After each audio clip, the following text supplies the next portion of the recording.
Function oriented software design की हम बात कर रहे थे। हमने लेवल 0 डीएफडी देखा, किस तरीके से हम कॉन्टेक्स्ट डायग्राम बनाते हैं। तो यहाँ पर हम एसआरएस डॉक्यूमेंट को देखते हैं और जितने भी आपके हाई लेवल फंक्शन है उनको बबल से बनाते हैं, बबल यानी कि गोलाकार शेप में। फिर हम उनको रिप्रेजेंट करते हैं जो डेटा इनपुट है हर एक हाई लेवल फंक्शन के लिए, data input to every high level function. फिर रिप्रेजेंट करते हैं डेटा आउटपुट को इन्हीं हाई लेवल फंक्शन के लिए, हर एक हाई लेवल फंक्शन। फिर हम उसको डिकम्पोज करते हैं, एक्सप्लोड या फैक्टरिंग करते हैं उसकी सब फंक्शंस में। और फिर हम पता करने की कोशिश करते हैं कि जो सब फंक्शंस हैं उन फंक्शन के और जो डेटा इनपुट है और डेटा आउटपुट है इन सब फंक्शंस के लिए, फिर हमें उन्हें डीएफडी में रिप्रेजेंट करना होता है। तो डिकम्पोजिशन, जैसे मैंने आपको बताया था कि बड़े भाग को छोटे छोटे भाग में डिवाइड करना। डिकम्पोजिशन एक बबल का, उसे हम फैक्टरिंग या एक्सप्लोडिंग कहते हैं। और हर एक बबल को हम डिकम्पोज जब करते हैं तो करीबन 3 से 7 बबल्स में हम उसे करते हैं। अब आपका सवाल होगा कि ये 3 से कम और 7 से ज़्यादा क्यों नहीं? तो अगर आप बहुत कम बबल बनाएंगे तो डिकम्पोजिशन सुपरफ्लुअस हो जाएगा, यानी कि उसकी कोई वैल्यू नहीं रहेगी। जो बबल है वो अगर आप 1 या 2 भाग में डिवाइड करते हैं तो डिकम्पोजिशन रिडंडेंट होगा। आप क्यों कर रहे हैं? अगर आप बहुत सारे बबल्स में डिवाइड कर देंगे तो अगर 7 से ज़्यादा जो मैजिक नंबर है किसी भी डीएफडी में, तो ये डीएफडी इतना कॉम्प्लिकेट हो जाएगा, इतना कॉम्प्लिकेटेड हो जाएगा कि इसको समझना बहुत मुश्किल हो जाएगा। अब कब तक इसको डिकम्पोज करेंगे, ये भी एक सवाल है कि कब तक हम इसे करें। तो उस हद तक करें जब तक जो बबल है वो आप एक सिंपल एल्गोरिथम के द्वारा बना सके, eight which the function of the bubble can be describe using a simple algorithm. एक एग्जांपल लेते हैं, रूट मीन स्क्वायर निकालना है हमें। तो एक सॉफ्टवेयर हम लिखने की कोशिश करते हैं, इसके लिए हम डीएफडीज बनाएंगे। 3 इंटीजर हमको रीड करने हैं -1000 से 1000 तक, +1000 तक। फिर हम इनका आरएमएस निकालेंगे, रूट मीन स्क्वायर, इन 3 इनपुट नंबर्स का, और जो रिजल्ट है उसे हम डिस्प्ले करेंगे।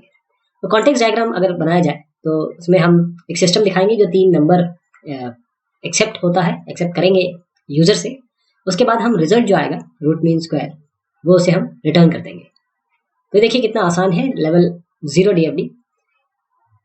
इसमें यूजर है, यूजर से हम डेटा आइटम लेंगे, कंप्यूट करेंगे आरएमएस और उसे रिजल्ट दिखा देंगे। ये आपका कॉन्टेक्स्ट डायग्राम है।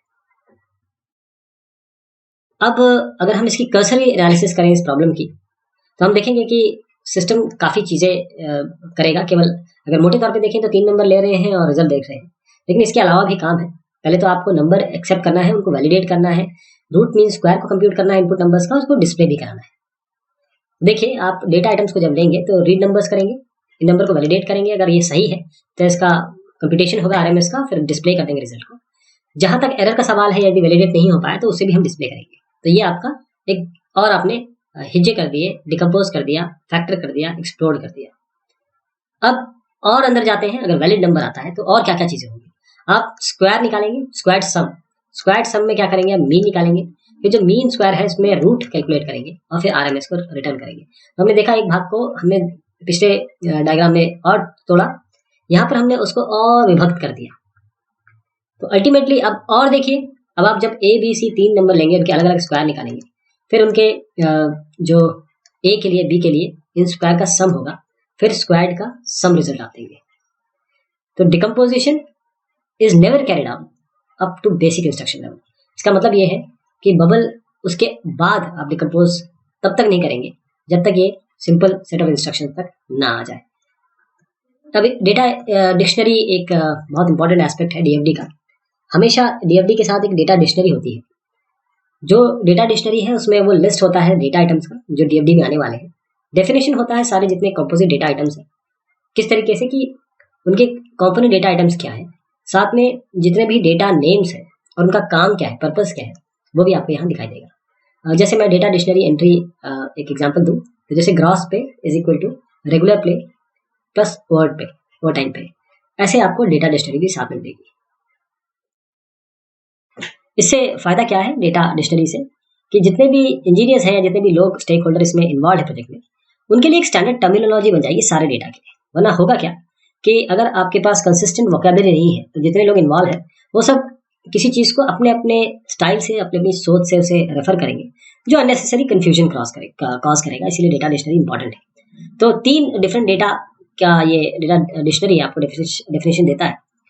पहला तो ये कंपोनेंट एलिमेंट के हिसाब से, लार्ज सिस्टम है, बड़ा सिस्टम है, तो इसमें एक चीज़ ध्यान देने योग्य है कि डेटा डिक्शनरी एकदम से बढ़ जाएगी, साइज और कॉम्प्लेक्सिटी इसका बढ़ जाएगा। आपको डेटा डिक्शनरी एंट्रीज में थाउजेंड्स ऑफ हजारों नंबर की एंट्रीज मिल जाएगी, तो इसको मेंटेन करना थोड़ा सा मैनुअली थोड़ा मुश्किल हो जाएगा। इसके लिए हमारे पास जो इलाज है वो है case, computer assisted software engineering. ये आपका टूल है, काफ़ी हैंडी होगा। इसमें केस टूल जो है वो डेटा आइटम जो आ रहे हैं डीएफडी में उसको ऑटोमेटिकली कैप्चर करके डेटा डिक्शनरी बनाएगा। और साथ में आप क्वेरीज दे सकते हैं, जैसे डेफिनेशन है, यूसेज ऑफ डेटा आइटम्स है, और इन क्वेरीज में आप पता कर सकते हैं कौन सा डेटा आइटम किस प्रोसेस को अफेक्ट कर रहा है, कौन सा प्रोसेस किस डेटा आइटम को अफेक्ट कर रहा है, और जो डेफिनेशन और यूसेज है किसी डेटा आइटम्स के उसको भी आप पता कर सकते हैं। साथ में अगर आपको क्वेरी बहुत अच्छे से हैंडल करनी है तो डेटा डिक्शनरी में जो स्टोरेज है वो RDBMS में होता है, रिलेशनल डेटाबेस मैनेजमेंट सिस्टम में। अब डेटा डेफिनेशन की अगर हम बात करें तो किस तरीके से हम इसको डिफाइन करेंगे। अगर प्लस लिखते हैं तो ये डिनोट करता है कॉम्पोजिशन ऑफ डेटा आइटम्स, यानी A + B लिखा तो ये डेटा A और डेटा B की बात हो रही है। यदि हम इसमें डॉट ये कॉमा 3 कॉमा दे देते हैं तो ये रिप्रेजेंट करता है सिलेक्शन, यानी कि अगर हमने ऐसे कर दिया A, B तो ये बोलेगा A या B, A या B। स्क्वायर ब्रैकेट के अंदर आप कॉमा लगाते हैं। इसके अलावा अगर ये आप ब्रैकेट लगाते हैं तो जो ब्रैकेट के अंदर है ये हो भी सकता है, नहीं भी हो सकता है, यानी कि A + B इस तरीके से आप करते हैं, ब्रैकेट में भी डालते हैं। ये रिप्रेजेंट करता है A या A + B, A या A + B, ऑप्शनल डेटा है, ब्रैकेट पे लगाएंगे। अगर आप ब्रेसेस लगाते हैं तो ये आपको इटरेटिव डेटा डेफिनेशन बताएगा, जैसे कि अगर आप नेम 5 लगाते हैं तो ये रिप्रेजेंट करेगा 5 नेम डेटा। और अगर आप इस तरह स्टार लगा देते हैं नेम के ऊपर ब्रैकेट में तो ये 0 या A बिल्कुल नहीं या उससे ज़्यादा इंस्टेंसेस इस डेटा को, नेम डेटा को रिप्रेजेंट करेगा। इज इक्वल टू लगा देते हैं तो ये इक्विवेलेंस रिप्रेजेंट करता है, जैसे A = B + C करते हैं। इसका मतलब ये है कि A represent B and C, और स्टार लगा देते हैं, जो भी इसके अंदर आएगा वो कमेंट होगा। जैसे एग्जांपल देखें, ये सारे आपको दिख रहे हैं, इसमें मैंने इज इक्वल टू भी लिया है, प्लस भी लिया है, आपको स्क्वायर ब्रैकेट भी दिख रहे हैं। ये सारी चीज़ें जो बताई वो सब इसमें आएगी। खासतौर पर RMS सॉफ्टवेयर जो मैंने अभी बताया उससे ताल्लुक रखता है। अगर हम बैलेंस करना चाहें DFD को तब हम क्या करेंगे, तो जो डेटा फ्लो हो रहा है बबल के अंदर और बाहर ये मैच करना चाहिए, इसे हम बैलेंसिंग करते हैं DFD को। भी मैं करके दिखाऊंगा आपको। तो लेवल 1 जो DFD का है उसमें मान लीजिए कोई डेटा फ्लो कर रहा है कहीं से और डेटा आउटपुट हो रहा है। मैं इसको एग्जांपल से बताता हूँ तो ज़्यादा अच्छे से समझ में आएगा। ये P1, P2, P3 आपको 3 प्रोसेसेस दिख रहे हैं। अब इसमें क्या है कि A यहाँ पर आ रहा है, B यहाँ आ रहा है, C इसके अंदर आ रहा है, D और E बाहर निकल रहा है। तो हम P3 को अगर हम और डिकम्पोज करना चाहें तो ये जो C आ रहा है और D और E बाहर जा रहे हैं, ये C और ये D और E ये आपको दिखने चाहिए। बाकी आप इसको P3.1, 3.2, 3.3 में विभक्त या डिवाइड कर सकते हैं। बाकी अंदर आप नए डेटा आइटम्स को भी यहाँ पर इंक्लूड कर सकते हैं या फिर इंट्रोड्यूस कर सकते हैं। नंबरिंग कैसे होगी बबल्स की? नंबर से आपको पता चलेगा कि कौन से बबल के बारे में बात हो रही है। कॉन्टेक्स्ट लेवल में तो आप 0 से शुरू करते हैं, उसके बाद जो 1 लेवल आता है उसमें 0.1, 0.2, 0.3 से शुरू करते हैं। और अगर कोई बबल जिसको आपने x नंबर दिया है उसको डिकम्पोज किया तो x.1, x.2, x.3 की तरह खाएंगे, जैसे हमने अभी पिछले में जो विभक्त किया उसको इसी कन्वेंशन से किया। जैसे अगर आप टिक टैक टो कंप्यूटर गेम लेते हैं, एक ह्यूमन प्लेयर होता है, कंप्यूटर होता है, वो 3-3 स्क्वायर में क्रॉस और वैल्यूज डालते हैं। जिसने पहले रो या कॉलम या डायग्राम पूरा कर लिया उसे हम जीता हुआ मानते हैं। तो इसमें फिर हमको मैसेज भी डिस्प्ले करना है, विनर क्या है। अगर कोई नहीं कर पाता है तो ड्रॉ हो गया, ये भी रिप्रेजेंट करना है। तो इसके लिए क्या करेंगे, कॉन्टेक्स्ट डायग्राम जैसे मैंने आपको पहले भी बताया था, ये ह्यूमन प्लेयर है, इसको चीज़ें डिस्प्ले की जाएगी और ह्यूमन प्ले अपना मूव खेलेगा, क्रॉस करेगा या गोला लगाएगा। लेवल 1 FD में आप ये मूव को और विभक्त कर सकते हैं। अगर हम इसको 0 मानते हैं तो इसको और अगर हम तोड़ें तो 0.1, 0.2, 0.3, 0.4, तो मूव इसमें एंटर कर रहा है, रिजल्ट इसके बाहर आ रहा है। ये दोनों चीज़ आपको दिखनी चाहिए। बीच में आप देखिए बोर्ड है, यानी कि यहाँ ये डेटा स्टोर का काम कर रहा है, यहाँ से चीज़ें ली जा रही है या दी जा रही है। डेटा डिक्शनरी इसका कैसे बनेगा, display is equal to game plus result. बाकी ये चीज़ें आप समझ पा रहे हैं। तो मैं समराइज करता हूँ इसको जो हमने अभी तक देखा फंक्शन ओरिएंटेड सॉफ्टवेयर डिज़ाइन में। सबसे पहले हमने देखा कि जो function oriented software design methodology है उसमें स्ट्रक्चर्ड एनालिसिस और स्ट्रक्चर डिज़ाइन SA और SD ये आपकी मेथोडोलॉजीज हैं, जिसमें 2 पार्ट जो मैंने बताया, स्ट्रक्चर एनालिसिस और स्ट्रक्चर डिज़ाइन होगा। इसके अलावा जो स्ट्रक्चर्ड एनालिसिस है उसका मेन एम होता है कि हम सिस्टम को अलग अलग डिकम्पोजिशन करें फंक्शन के हिसाब से, और रिजल्ट क्या होगा इसका, हम रिप्रेजेंट करेंगे डीएफडीज में। और ये जरूर देखना है हमको कि 7 मैजिक नंबर है। हायरार्किकल मॉडल हमने देखा 7 क्योंकि ह्यूमन ब्रेन से मैच करता है।